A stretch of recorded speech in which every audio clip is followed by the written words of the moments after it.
क्या राजस्थान की नगर विधानसभा में दोबारा लहराएगा बसपा का नीला परचम, या यूं कहें कि तीसरी बार लहराएगा बसपा का नीला परचम। पिछली बार बीएसपी ने नगर विधानसभा अपने खाते में की थी। आपको बता दें कि भरतपुर की नगर विधानसभा वो सीट है जहां से बसपा के 6 विधायकों में से एक वाजिब अली जीते थे। अगले 7-8 मिनट में आपको आंकड़ों के जरिए बताते हैं कि क्यों बसपा की ये सीट मजबूत है, लेकिन साथ ही बसपा के सामने एक चुनौती भी है और अगर वो पेज फंसा तो बसपा को इस सीट निकालने में काफ़ी दिक्कत आने वाली है दोबारा से। हालांकि बसपा ने इस बार अपने 6 धोखा देने वाले विधायकों को, यानी कि जो बसपा के टिकट पर लड़े लेकिन बाद में कांग्रेस पार्टी के साथ चले गए, उनके सबके टिकट काटने का ऐलान कर दिया और टिकट काटने एक तरह से शुरू कर भी दिए हैं। बीएसपी वहां से प्रत्याशी घोषित कर चुकी है और भरतपुर जिले की ये सीट नगर विधानसभा मुस्लिम दलित गुर्जर बाहुल्य है और यही कारण है कि यहाँ से वाजिब अली 2018 में बसपा के टिकट पर जीत के आए। उन्होंने अपने निकटतम प्रतिद्वंदी यानी कि रनर अप को सपा के नेम सिंह को 25,000 वोटों से हराया और बात करें तो 67,000 के आसपास वोट पड़ा था वाजिब अली को। वाजिब अली विजयी रहे। समाजवादी पार्टी को करीब 37,000 वोट मिले और वो दूसरे नंबर पर रहे, 25,000 से चुनाव हारे। भाजपा तीसरे नंबर पर रही, 34,000 उनको वोट मिले।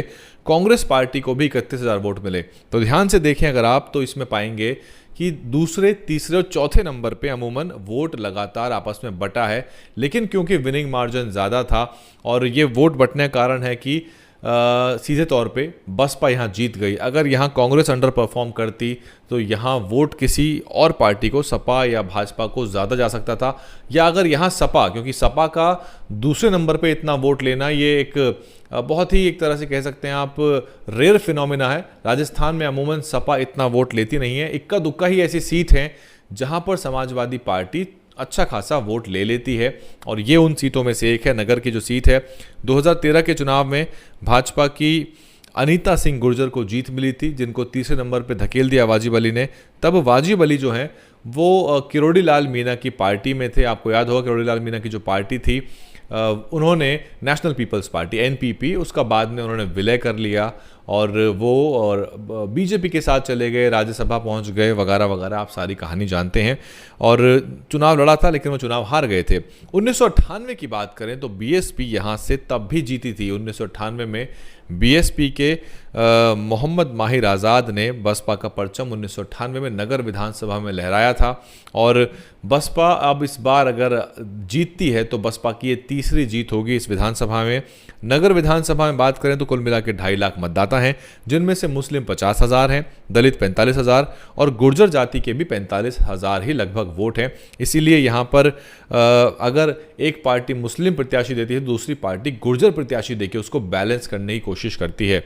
इसके अलावा 20,000 जाट, 15,000 सैनी और 10,000 ब्राह्मण वोट भी यहाँ कई बार जब क्लोज फाइट होती है तो निर्णायक भूमिका निभाते हैं। बसपा ने इस बार वाजिब अली का टिकट काट दिया है, मैंने आपको बताया, क्योंकि वो बगावत कर गए, कांग्रेस पार्टी में चले गए। बीएसपी ने यहाँ से अपने पुराने नेता, पुराने से मतलब खासे पुराने नेता हैं, लंबे समय से बसपा में हैं, खुर्शीद अहमद को टिकट दिया है, जिनकी तैयारियां जोरों पर हैं। जब कभी हम दोबारा ग्राउंड में जाएंगे तो कोशिश करें खुर्शीद अहमद से बात करें, इनका इंटरव्यू करें, क्योंकि धौलपुर में तो शायद हमारी मुलाकात हो नहीं पाई, खुर्शीद अहमद से ये आए नहीं थे और जयपुर की जब रैली हुई थी तब तक खुर्शीद अहमद का टिकट फाइनल नहीं हुआ था। अब जब भी हम फील्ड में जाएंगे और रैलियों और सभाओं में हमको ये बसपा के घोषित प्रत्याशी मिलेंगे, उनसे आपकी बात कराएंगे।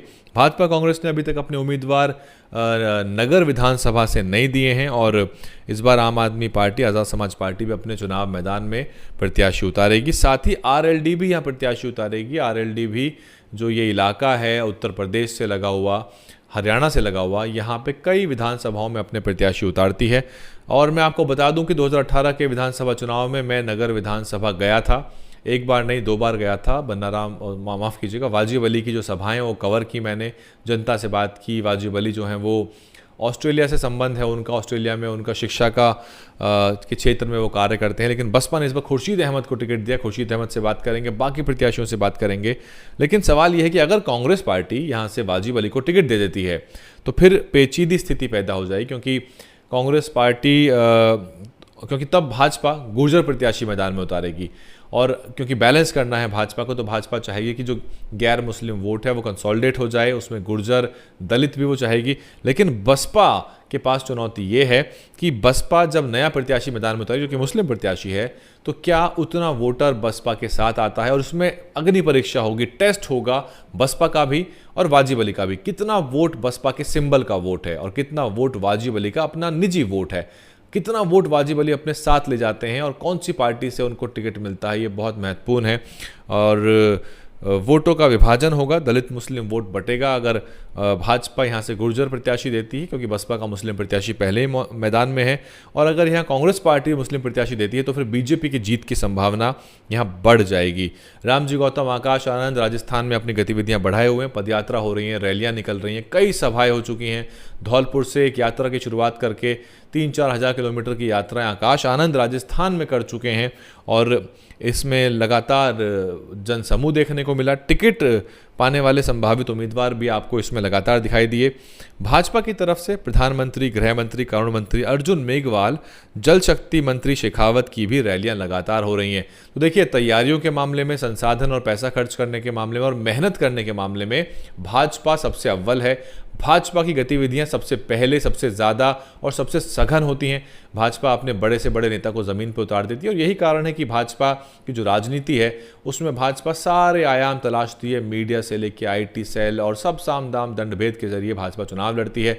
आप भाजपा को की राजनीति पसंद करें ना करें, लेकिन उनके चुनाव लड़ने का जो दमखम है, जो उनकी जीत की ललक है, वो कम से कम काबिल तारीफ़ है। और आपको भाजपा की विचारधारा या सिद्धांतों से इत्तेफाक रखें या ना रखें, उनसे दिक्कत हो सकती है, बहुत सी चीज़ों पे आप भाजपा को ज़रूर कोसें, लेकिन भाजपा से चुनाव लड़ने का तरीका सीखा जा सकता है। जब तक चुनाव घोषित होंगे तब तक भाजपा और भाजपा के आला नेता, यहाँ तक प्रधानमंत्री राजस्थान में कई रैलियां कर चुके होंगे, और भाजपा के बड़े नेता भी यहाँ पर गली गली घूम चुके होंगे। लेकिन दिक्कत है कि BSP सरीखी जो पार्टियां हैं वो चुनाव मैदान में तब जाके उनके आला नेता उतरेंगे जब चुनाव घोषित हो जाएंगे। बहन मायावती को प्रत्येक चुनावी राज्य में, ध्यान से सुनिए, बहन मायावती को प्रत्येक चुनावी राज्य में चुनाव घोषित होने से पहले, आचार संहिता लागू होने से पहले कम से कम 10-10, 15-15 रैलियां कर देनी चाहिए। अगर वाकई में सीरियस है चुनाव जीतने के लिए और चाहते हैं कि चुनाव परिणाम बदले, तो ये करना बहुत महत्वपूर्ण है। इस बार चुनाव कांटे का है, लेकिन BSP की क्या भूमिका होगी, ये बहुजन समाज के लिए बड़ा प्रश्न है। राजस्थान वो राज्य है जहां कांग्रेस रिपीट करना चाहती है, एड़ी चोटी का जोर लगा रही है। हजारों, दर्जनों उन्होंने वादे किए हैं लोक लुभावन, लेकिन वहां अत्याचार, उत्पीड़न की इंतहा है। दलितों को सुरक्षा नहीं दे पा रही गहलोत सरकार, और दलितों के वोट की परवाह भी नहीं है उनको लग रहा है कि दलित जो है वो दीनहीन है, बिखरा हुआ वोट है उनका। और क्योंकि वो एक मुश्त बड़े पैमाने पर बसपा की तरफ भी नहीं जाता, 10% के आसपास अगर उनको दलित, OBC और ST अगर वोट कर दें तो फिर गहलोत की चिंताएं बढ़ें। लेकिन जातिगत अत्याचार, उत्पीड़न में राजस्थान सबसे आगे है। दलितों पे हो रहे संगीन मामले हैं और बहुजन समाज के लिए बड़ा मुद्दा बनना चाहिए। लेकिन वोटरों में, बहुजन समाज के लोगों में भी चिंताएं कम हैं। जब घटनाएं घटती हैं, सड़क पे उतरते हैं, हाय तौबा करते हैं, लेकिन फिर वही भाजपा कांग्रेस को जिताते हैं।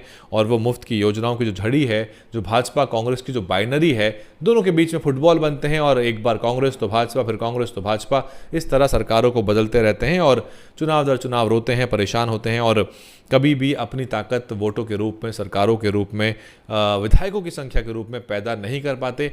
और बसपा की भी दिक्कत है कि अगर उनके विधायक जीत के आते हैं तो वो चले जाते हैं कांग्रेस में, और तब फिर वोटरों का मनोबल टूटता है। तो इसका समाधान बसपा को स्थायी निकालना चाहिए।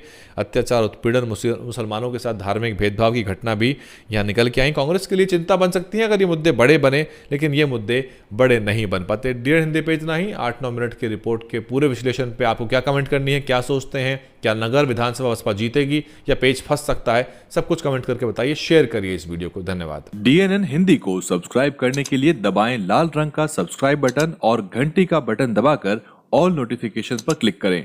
चैनल को जिंदा रखने के लिए नीले रंग का ज्वाइन बटन दबाकर चैनल को आर्थिक सहयोग करें।